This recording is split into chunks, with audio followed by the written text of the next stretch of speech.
এই রে যাই যেমন আমরা সারা রাত তো নানা কাছে তখন তো সাদা কালো টিভি ছিল।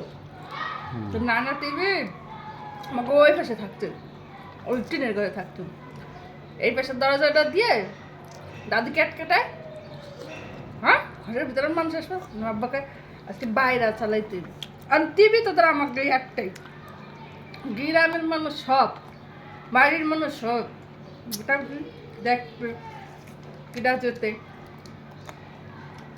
পরে আব্বাকে কি করা যায়, ঘরে তো মানুষ ধরবেও না, তো দাদু যুদ্ধ লাগাই দিব।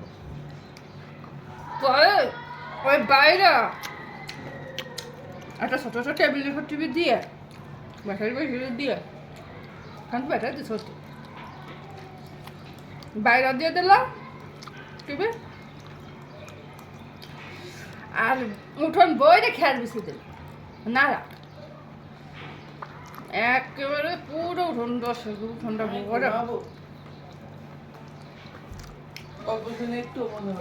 ওই উঠোনটা বইরে ওরে মানুষ আর কি রাহুল আগেই রমেই তো একটা নাটক দিছিল, সারা রাত কেউ ঘুমাইতো না। একটা নাটক দিত মাঝে মাঝে ছবি দিত একটু।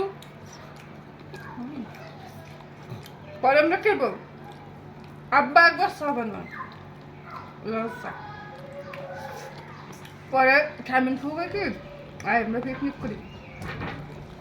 তখন বাজে রাত 9:30 আর 10টা, সবার ঘরে তো সাইল উঠে না, সারা বাড়ি